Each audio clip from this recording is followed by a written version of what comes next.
Hi guys, welcome back to the YouTube channel of Legal Edge After College. मैं हूं मानसी और आज I know कि आपका सीयूईटी पीजी का एग्जाम और आईआईटी खड़गपुर का एग्जाम बहुत ज्यादा पास में है, right? And CPC as a subject हमें बहुत ही वास्ट सब्जेक्ट लगता है। And to spend so many days on reading CPC, जिसमें से हार्डली 2 या 3 क्वेश्चंस आएंगे and not more then that, right? So let's just have a look. And जो आपका सिलेबस है specifically for CUET PG provides a very vast syllabus of CPC. तो पूरा ही CPC उन्होंने उसमें कवर कर लिया है, almost all the orders and almost all the sections, right? So let's just have a look कि क्या चीजें हैं जो आपके एग्जाम पर्सपेक्टिव से इंपॉर्टेंट है, जहां से ज्यादा चांसेस हैं क्वेश्चंस आने की, right? So go ahead and share this video with everyone who is going to give CUET PG का एग्जाम और आईआईटी खड़गपुर एलएलएम का एग्जाम, राइट? चल, now we'll just have a look at the Bear Act to figure out what sections are important for us and what orders are important for us, और उन orders में से भी कौन से ऐसे rules हैं which are important for you, right? Also like this video and subscribe to the channel if you have not yet subscribed. ठीक है, चलो। Let's move now to the Bear Act. So CPC की अगर हम बात करें, of course first section is important for each and every Bear Act. So you should know the short title, commencement and extent कि कहाँ पर है, what is the short title, right? Then second, definitions. तो definitions में कुछ specific clauses हैं which are important. तो वो specific definitions हम देख लेंगे. Specifically degree की जो definition है उसको please आप बहुत अच्छे से करिएगा, ठीक? After this your section number 9, 10, 11, 12, 13 and 14. All of these sections are important, ठीक है? So section number 9 read with section number 151 tells you the jurisdiction of the court, ठीक? Section number 10 gives you the provision of res sub judice, और section number 11 में res judicata मिलता है। 12 बताता है that which suits are barred, और 13 and 14 है जो foreign judgments की बात करते हैं, ठीक? Then when we come to place of suing, section number 15 and 16 कर लेना. After that, have a look at section number 24. बस, other than that this is all right. इसके अलावा प्लेस ऑफ स्यूइंग से रिलेटेड सेक्शंस अगर नहीं देखोगे तो चलेगा। इंस्टीट्यूशन ऑफ स्यूट्स पे जब आएंगे तो section number 26। Please keep in mind I am making you mark absolutely important sections, ठीक है? जो भी सेक्शंस मुझे ऐसे लग रहे हैं कि थोड़े भी कम इंपॉर्टेंट है वो मैं आपको मार्क नहीं करवा रही हूँ। मैं ऐसी चीजें मार्क करवा रही हूँ कि अगर आप इसको लास्ट मिनट पे इतना सा भी पढ़ लोगे तो भी अगर 1-2 क्वेश्चन आए तो आपसे बन जाए, ठीक है? Otherwise of course CPC is an important subject और बहुत सारी चीजें हैं जो यहाँ पर इम्पॉर्टेंट हो सकती हैं, ठीक? बट हम सिर्फ एब्सोल्युटली इंपॉर्टेंट चीजों को देख रहे हैं। So 26 is institution of suits. This is read with order 4, ठीक है? इसको पढ़ा जाता है ऑर्डर 4 के साथ। तो order 4 is a very very small order with one like 4 rules, ठीक है? अब आपको 4 रूल्स अगर नहीं पता हो तो याद रखना कि institution of suits is provided in order 4 and section number 26, ठीक? फिर आ गया समन्स टू डिफेंडेंट्स, 27 है, and order related to issue of summons is order number 5, ठीक? तो ऑर्डर नंबर्स, ऑर्डर के नंबर्स और ऑर्डर के नाम याद रखना, एंड दो सेक्शन स्पेसिफिकली जिनकी मैं बात कर रही हूँ एटलीस्ट उतने सेक्शंस याद रखना। Then 31 is summons to witness and 32 is penalty for default, ठीक? 33 में जजमेंट एंड डिक्री आता है। Judgment and decree is order number 20 of CPC, ठीक है? After this we will move directly to execution. Execution is order number 21। अब यहाँ पर क्या क्या इंपॉर्टेंट है? तो order number 21 in itself has 106 rules. It's like a small bare act in itself, right? तो पूरा वो तो हम कर नहीं सकते, पर ऑर्डर नंबर 21 के कुछ कुछ रूल्स हम देख लेंगे जो थोड़ा इंपॉर्टेंस रखते हैं। उसके अलावा यहाँ पर हम सेक्शंस देख लेते हैं कि कौन से इंपॉर्टेंट है। तो section number 36 application to orders, section number 37 definition of court which passed a decree. तो कौन से कोर्ट को कहते हैं that this court passed a decree. 38 is court by which decree may be executed. 39 transferee of decree. फिर इसके बाद 42 powers of court in executing transferred decree. Court की क्या पावर्स होती हैं। फिर यहाँ पर 42 के बाद आपका then will come 46, which is precepts. So you should know what precepts is. 47 important है, questions to be determined by the court executing decree. फिर इसके बाद 47 के बाद we will come directly to um, 51 power of court to enforce execution, कि court execution करवाएगा कैसे. So there are various ways, attachment of property, sale of property, arrest and detention of the person, all of those are provided under 51. ठीक. 55 में arrest and detention. 56 important है कि कभी भी civil decree के execution में विमेन को arrest नहीं किया जाता है if it is a decree for execution of money. ठीक. Then 57 subsistence allowance. 58 एंड 59, तो अरेस्ट के रिलेटेड प्रोविजन थोड़े इंपॉर्टेंट है. अटैचमेंट की अगर हम बात करेंगे तो अटैचमेंट में सिर्फ सेक्शन नंबर 60 कर लेना. So there's a list of property provided in section number 60. That list of property, try to learn that list because that list is important और उस list से questions आ जाते हैं. ठीक है. I think I should zoom this a little bit, right? I hope it's clearly visible. हाँ, it is visible. ठीक है. चलो. Moving ahead to sale. Sale से related कोई provisions यहाँ पर important नहीं है. फिर हम आएंगे सीधे resistance to execution which is section number 74. ये थोड़ा आपका इंपॉर्टेंट है. ठीक. इंसिडेंटल प्रोसीडिंग्स की अगर मैं बात करूं तो power of court to issue commission 75 important है. सूट्स इन पर्टिकुलर केसेस में आएंगे तो सूट्स बाय और against government 79 and 80 is important. ठीक है. बस 79 80 कर लेना. और 82 थोड़ा सा कि गवर्नमेंट के अगेंस्ट अगर कोई डिक्री आई है तो उसका एग्जीक्यूशन कैसे होगा, दैट इज प्रोवाइडेड अंडर 82. अब एलियंस और फॉरेन स्टेट्स, इन सबसे क्वेश्चंस आने के चांसेस बहुत कम है. आपके प्रीवियस ईयर पेपर्स में मैंने ऐसे कोई भी क्वेश्चन नहीं देखे जहाँ पे फॉरेन स्टेट से या रूलर्स के अगेंस्ट सूट कब किया जा सकता है, एलियंस के अगेंस्ट कब किया जा सकता है, उस तरीके के कोई भी क्वेश्चंस मुझे नहीं दिखे. ठीक. फिर 88 is important which is interpleader suit. This is read with order number 35. तो ऑर्डर 35 इंटरप्लीडर सूट बताता है. स्पेशल प्रोसीडिंग्स की बात करें तो 89 में है आपकी settlement of disputes outside the court. इससे related provisions order number 10 rule number 1A to 1C में मिलते हैं. ठीक है. Rule number 1A, rule 1A to rule 1C में मिलेंगे प्रोविजंस रिलेटेड टू दिस. ठीक. देन आफ्टर दिस थोड़ा सा पब्लिक न्यूसेंस देख सकते हैं which is 91. Then we will come to supplemental proceedings, which is section number 94 and 95. This is read with order number 38 to order number 40 basically. ठीक है. तो 38 में है आपका attachment and sale of property, 39 में टेम्पररी इंजंक्शन है and 40 में appointment of receivers है. So this is read with that. So again यहाँ पे मैं जितने ऑर्डर्स स्पेसिफिकली लिखती जा रही हूँ उतने ऑर्डर्स के नाम जरूर याद रखना. अगर आगे की कोई भी चीज याद नहीं है इट्स ओके. रूल्स अगर आपको स्पेसिफिकली याद नहीं है तो भी चलेगा, but at least learn the names of the orders कि अगर कोई क्रोनोलॉजिकल बेसिस पे क्वेश्चन आए तो you are able to solve it if you are learning the names of the order. अगर वहां दो तीन डिफरेंट ऑर्डर्स के ऑप्शन आए then you know which order is the correct option, right. That is why at least learn the names of the orders. Appeals पे आएंगे तो 96 is appeals from original decree and then 100 is second appeal.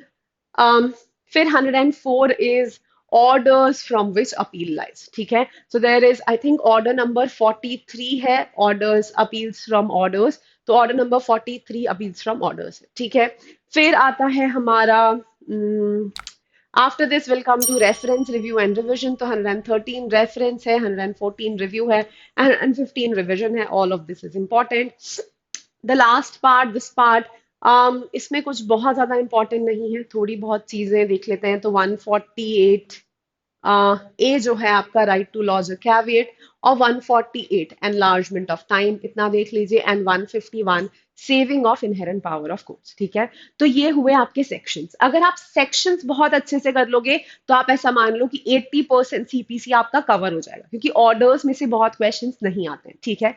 अब अगर हम orders की बात करें तो ऑर्डर्स को क्या करना है, एक बहुत इजी ट्रिक है. 51 ऑर्डर्स हैं, आप सारे 51 ऑर्डर्स के नाम याद कर लो सिक्वेंशियली. ठीक है. So at least you will know कि पार्टीज टू द सूट है तो ऑर्डर 1 है, फिर कॉज ऑफ एक्शन से रिलेटेड है तो ऑर्डर 2 है, प्लीडर्स की बात करें ऑर्डर 3 है, ऑर्डर 4 इंस्टीट्यूशन ऑफ सूट है, 5 जो है वो समन्स है. So if you know the names of the orders that will also solve your problem to a big extent. ठीक. अगर ज्यादा टाइम नहीं है, सिर्फ सारे ऑर्डर्स के आप नाम याद कर लो, दैट इज इनफ. ठीक.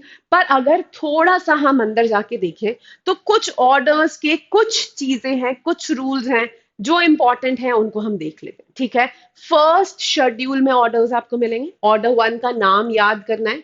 ऑर्डर वन में rule one and rule three is important, ठीक है। इसके बाद ऑर्डर वन में रूल एट इंपॉर्टेंट है, जिसको हम रिप्रेजेंटेटिव सूट बोलते हैं। तो रिप्रेजेंटेटिव सूट होता है ऑर्डर वन रूल एट में, ठीक। ऑर्डर टू का बस नाम याद कर लो, कोई रूल स्पेसिफिकली देखने की जरूरत नहीं है। सिमिलरली ऑर्डर थ्री का भी देखने की जरूरत नहीं है। Order four institution of suit है, सिर्फ दो रूल्स है, जरा सा ऑर्डर है, तो इसको देख के कोई परेशान होने की जरूरत नहीं है। ऑर्डर फाइव की अगर मैं बात करूं तो issue and service of summons, नाम याद होना चाहिए। रूल वन देख लो which is summons. Rule nine देख लो delivery of summons by court. फिर आपका रूल नंबर 20 देख लो विच इज सब्सटीट्यूटेड सर्विस। और जो आपका यहाँ पे लास्ट रूल है, I think order number rule number 30 which is substitution of letter for summons, ठीक है। इतने रूल्स आप कर लो, दैट इज सफिशिएंट। प्लीडिंग्स की बात करें, ऑर्डर सिक्स इंपॉर्टेंट है, नाम याद रखना। रूल वन कर लो बस, ठीक है। Just do rule one, that is sufficient. Sorry, and you need to do 16, 17. Rule number 16, striking out of pleadings, and rule number 17 is amendment of pleadings. इतना आप कर लो। ऑर्डर सेवन में प्लेंट की बात करें तो rule one you need to do which is particulars of the plaint. फिर आप यहाँ पे rule number 10 which is return of plaint, and rule 11 which is rejection of plaint. इतना कर लीजिए। ऑर्डर एट की अगर मैं बात करूं which is written statement, set off and counter claims. Rule one written statement बताता है, इंपॉर्टेंट है। सिक्स में सेट ऑफ दिया है और सिक्स ए में काउंटर क्लेम दिया है, एटलीस्ट डू दिस मच, ठीक। फिर ऑर्डर नाइन में अपीयरेंस ऑफ पार्टीज है। यहाँ पे बस आप रूल 13 कर लो which is setting aside ex parte decree, बस इतना इफ यू डू इट, ठीक है।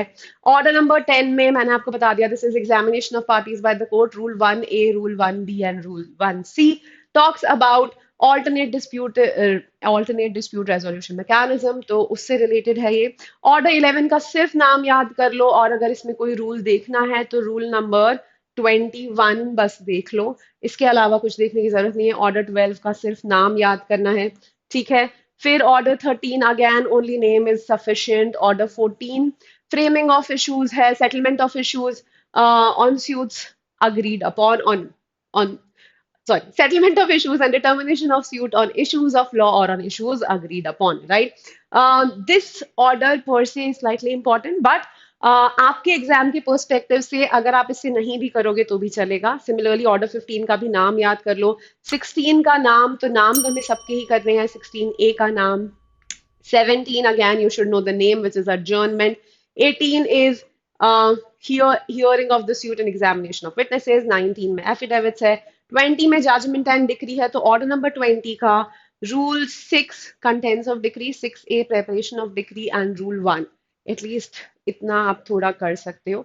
21 की अगर हम बात करें, जो execution of decrease and orders की बात करता है, तो क्योंकि ये एक बहुत बड़ा ऑर्डर है तो कई बार इसमें से कुछ कुछ क्वेश्चंस आ जाते हैं, बट इसके कौन से रूल्स हैं, तो 106 रूल्स हैं, तो हम सारे तो नहीं कर सकते। तो कुछ जो ऐसे हैं जो प्रीवियस ईयर पेपर्स में आए हैं और जो ऐसे लगते हैं मुझे कि पूछे जा सकते हैं, उनको थोड़ा सा हम यहाँ पे मार्क कर लेते हैं, ठीक है। तो rule one, rule two, modes of paying money under decree, payment out of court to decree holder, ठीक है। इसके बाद we will come directly to garnishee order which is your कहाँ गया, yes, 46A notice to garnishee. तो थोड़ा सा garnishee order के बारे में पता रखना विच इज 46A। फिर आपका जो आता है रेस्टिट्यूशन ऑफ कॉन्जुगल राइट्स वाला, सॉरी वो ऊपर ही है। How is the decree of RCR done, so rule 32, ठीक है। तो RCR की डिक्री का एग्जीक्यूशन कैसे होता है, इसके ऊपर प्रीवियस ईयर पेपर में भी क्वेश्चन आ चुका है, और ये थोड़ा फेमस क्वेश्चन है, इसके ऊपर क्वेश्चन आता है। तो ये वाला रूल नंबर 32 थोड़ा देख लेना। 46A notice to garnishi, then your last rules which is rule number 99 जो है आपका, कहाँ गया, सॉरी 97, resistance और obstruction to possession of immovable property। ये जो 97 से लेके 102 तक के हैं, अगर आप देखना चाहो तो देख सकते हो, अगर पूरा नहीं देखना है at least have a look at rule number 97 and rule number 105 and 106, ठीक है। फिर बाकी सारे ऑर्डर्स की अगर मैं बात करूं तो बाकी सारे ऑर्डर्स का सिर्फ नंबर याद कर लेना। एक बार लास्ट के जो हमारे ऑर्डर्स हैं, मतलब नाम और नंबर याद कर लेना। लेट्स गो टू 38, 39, 40, वहां पे थोड़ी चीजें कुछ इंपॉर्टेंट रूल्स हैं जिनको आप देख सकते हैं। 33 सूट्स बाय इंडिजेंट पर्सन, ये भी इंपॉर्टेंट है, तो रूल 1 यहाँ पे इंपॉर्टेंट है आपका। रूल 5 इंपॉर्टेंट है, rejection of application. Then your other rule will be, ठीक है, आई थिंक इतना अगर कर लोगे, रूल 9 देख सकते हो, ठीक है, बस इतना कर लेना इंडिजेंट पर्सन में, ऑर्डर, सॉरी, माइनॉरिटी में, राइट, ठीक है। फिर ऑर्डर 34 तो आपका इमूवेबल प्रॉपर्टी है। ऑर्डर 32 भी आपका इंपॉर्टेंट है, तो 33 इंडिजेंट है, ऑर्डर 32 सूट्स बाय माइनर्स है, तो वहां पे सूट गार्जियन वाले जो प्रिंसिपल्स हैं वो थोड़े से इंपॉर्टेंट है, ठीक। फिर आपके यहाँ पर अगर हम आए तो ऑर्डर नंबर 38 से आई वांटेड थोड़ा सा कि हम देख लें। Order 38 talks about attachment, arrest and attachment before judgment. तो arrest and attachment before judgment, तो रूल नंबर 1 से लेकर रूल नंबर 4 तक अरेस्ट के प्रोविजंस हैं, ठीक है। So rule 1 to rule 4 provides for arrest, ठीक। रूल 1 यहाँ पे कर लेना। Then when we talk about attachment, so rule 6 to rule 13 talks about attachment. Here at least do rule 5. Injunction की बात करेंगे, ऑर्डर 39 में temporary injunction and interlocutory orders हैं। So temporary injunction is provided from rule 1 to rule 5 and here at least do rule 1, ठीक है। Interlocutory orders again rule 6 to rule 10, तो यहाँ पे भी रूल 6 कर लेना। ऑर्डर 40 अपॉइंटमेंट ऑफ रिसीवर्स है, ठीक है। बस इतना भी अगर आपने कर लिया तो ऑर्डर्स के नाम सबके याद करने हैं। Again repeating, please learn all the names of all the orders. बाकी if you do this much that is sufficient. Order number 32 के एक दो रूल्स मैं आपको मार्क करवा देती हूँ, which is suits by minor, ठीक है। तो सूट्स बाय माइनर की अगर हम बात करें, बाय और against minor and persons of unsound mind, so rule 1 यहाँ पे आप कर लेना। रूल 3 कर लेना, guardian of suit, and rule 4 is important, ठीक है। बाकी रिटायरमेंट एंड रिमूवल अगर थोड़ा सा देखना चाहो तो देख सकते हो।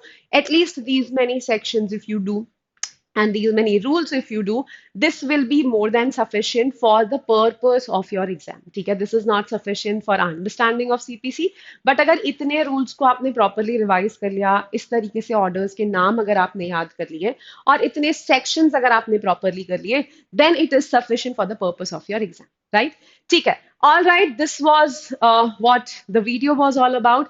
In case you are still looking for mock tests, क्योंकि पेपर बहुत पास आ गया and you do not know where to go, you can have a look at, you can go to toprankers.com. यहाँ पे जाके टेस्ट सीरीज में जाके you can have, यहाँ पे you will find CUET PG, तो CUET PG में जाके यहाँ पर आपको टेस्ट सीरीज मिल जाएगी, तो आप इस टेस्ट सीरीज को एक्सप्लोर कर सकते हैं, टेस्ट सीरीज ले सकते हैं।